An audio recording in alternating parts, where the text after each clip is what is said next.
자, 여러분 안녕하세요. 오늘 뭐 깡통 전세 얘기 좀 해보겠습니다. 이 집값 하락, 아파트.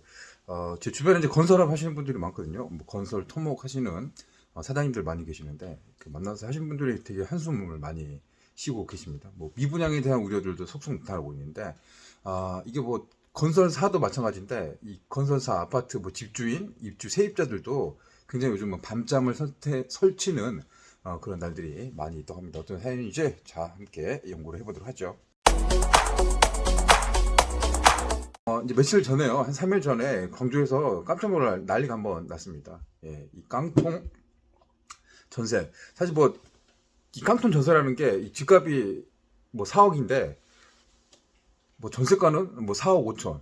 그러니까 이게 전세값을 내놓고 돌려받지 못하는 그런 상황이 되는 경우. 사실 그게 요즘 많이 나타나고 있습니다. 실제 아파트 광주에서 공급이 많이 되고 있는데, 뭐 시세 뭐 호가는 8억 정도 했었던 이 아파트에 이 호가, 매매가. 근데 전세는 사실 4억도 안 돼, 50%도 안 되고 뚝뚝 뭐 떨어지고 있는 사례들이 이 주변에서 심심치 않게 나타나고 있습니다. 전세로 들어갔던 사람들이 세입주하려면 전세 보증금 돌려받고 이렇게 뭐 들어가고 자금줄 만들어야 되는데 이 집주인들이 돈을 못 내주는 상황들, 그게 나타나고 있는데 큰 문제는 뭐냐면 이 집들을 많이 산 사람들이죠. 이 광주에서 일례로 50대 H라는 사람이 집을 400채를 샀습니다. 뭐 단독주택, 원룸, 아파트, 소형 편수 이런 것들, 이런 아파트를 입주하는 분들이 이제 젊은 신혼부부들 많이 들어가죠.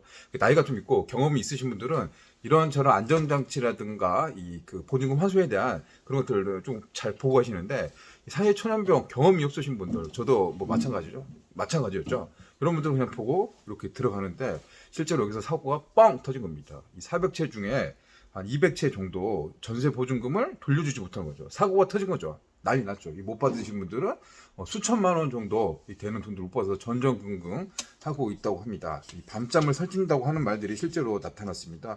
나쁜 사람이 사실 뭐 갭 투자죠. 2019년, 2020년 집값이 한참 오를 때 뭐 전세 보증금 이렇게 받아서 대출 받고 이렇게 하고 그 다음에 또 받아서 이렇게 이게 진짜 이제 피해가 없다면 다른 사람이 피해를 받지 않는 상황이라면 이건 어떻게 보면 투자죠. 잘하는 투자인데 이 다른 사람의 피해가 생기고 이 가슴에 못을 박히게 있는 일을 만든다면 그건 사기죠, 사기. 그래서 이런 사건들이 터졌는데 이 사업자들이 이제 뭐 광주만 있겠어요? 비일비재 한다. 앞으로 이제 이 상반기, 전 내년 한 2월에서 3월 정도 이제 위기, 이 부동산발 리스크 위기가 뻥하고 터질 것 같아요. 얼마 남지 않은 것 같습니다. PF 대출, 이 막혔었던 자금들, 보통 이 사장님들 이야기를 들어보니까 내년 2월, 3월이 고비라고 합니다. 이 만기 채권이죠. 돈을 이제 회수를 하는 거죠. 그리고 돈을 더 연장을 안 해준 겁니다.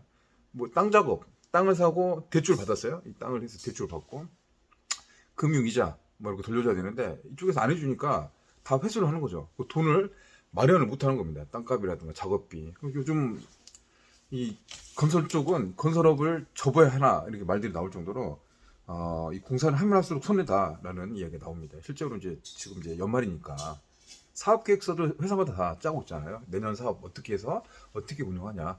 뭐 작은 회사도 마찬가지지만 규모가 큰 회사 직원들을 많이 써야 되니까 현장을 계속 돌려야 되잖아요. 근데 그렇게 하지 못하는, 어떻게 해야 될지 못하는 사건들, 이때 갭 투자에 대한 그 이야기가 나왔었는데 이런 것들이 다 이제 미분양에 대한 우려, 주택 경기, 고금리 되니까 사람들이 뭐 부동산, 아파트 투자 자체를 안 하죠. 이 수요가 안 나타 보니까 이런 것들이, 이런 문제들이 계속 터질 수밖에 없는데 건설사는 건설사대로, 이 세입자는 세입사대로 양쪽에서 이제 어려움이 나타난다.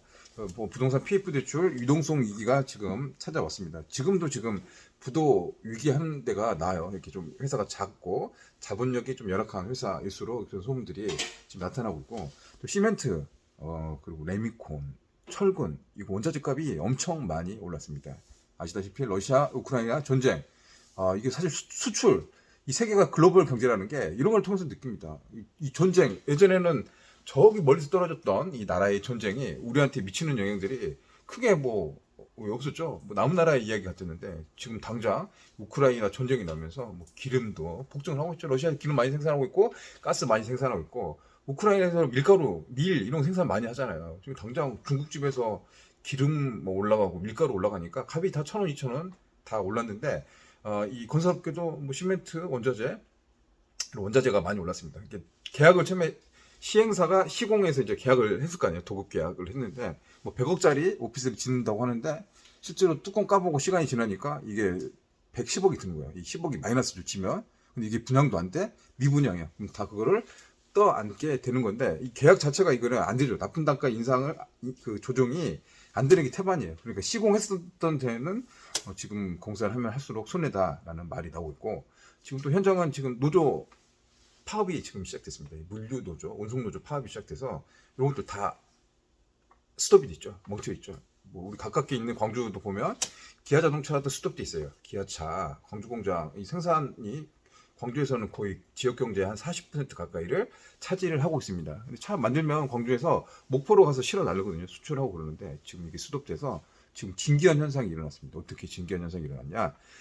이게 그 실제로 이제 사람들이 운전을 하고 목포까지 가는 겁니다. 긴 대기줄이 생겼습니다. 새 차 타고 쭉 가게 되는 거죠. 이런 게 지금 나타나고 있고 여수에서 석유화학 단지 굉장히 크게 단지 이고 있는데 여수 석유화학도 기름 만들잖아요.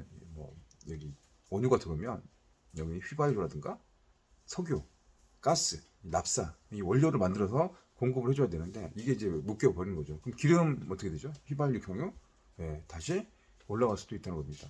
광양도 물류 컨테이너 묶여 있으니까 이 중소기업이라든가 이 제조업에서 생산됐던 물건들이 수출이 안 되죠. 수입도 안 되고 그러면 이제 당장에 이제 실패줄이라고 할 수 있는 이 서민경제에서부터 이 타격이 올 수밖에 없다.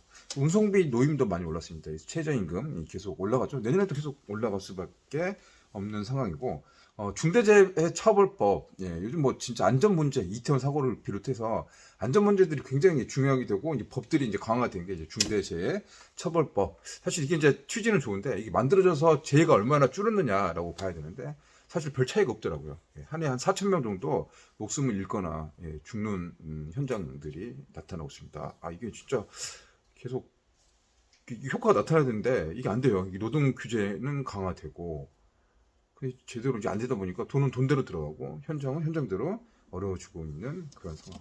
무엇보다 지금 고금리, 고물가, 고환율 이런 금융 부담들이 굉장히 많이 늘어나고 있습니다.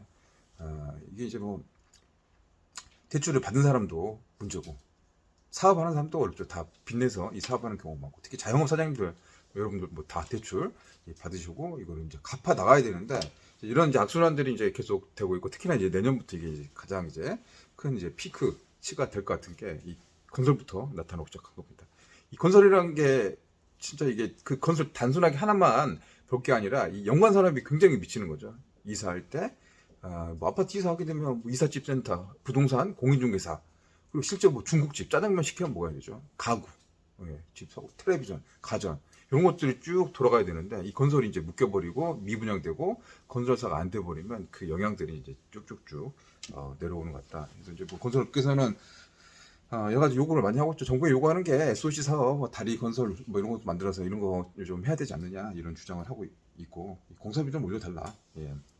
납품 대금 연동. 근데 사실 이거는 이제 자본주의에서 이게 안 될 수밖에 없죠. 가격이 떨어졌을 때를 예측하고 사업하는 것도 아니고 올라갈 때 올라간다고 예측하고 그에 맞춰서 하는 거는 말이 안 되는데 지금 하나 힘드니까 이런 이제 주장들 이야기가 나오고 있습니다. 부적격이라든가 부실업체는 당연히 퇴출을 해야 되는 그런 상황입니다. 실제로 이제 미분양 같은 경우는 지금 11월 이달 들어서 지난달 들어서 이 44개 사업장 전국에서 이 절반 정도가 미분양이 났습니다. 24개 이 사업장, 이 아파트 뭐 현장에서 미분양이 났습니다. 미분양이 나면 이거 밀어내기 하죠. 그럼 소비자 입장에서는 더 가격이 떨어졌을 때 더 떨어질 거야라고 생각하고 있습니다. 광주도 사실 비싼 아파트, 좋은 아파트들, 신축 아파트들 많이 있거든요.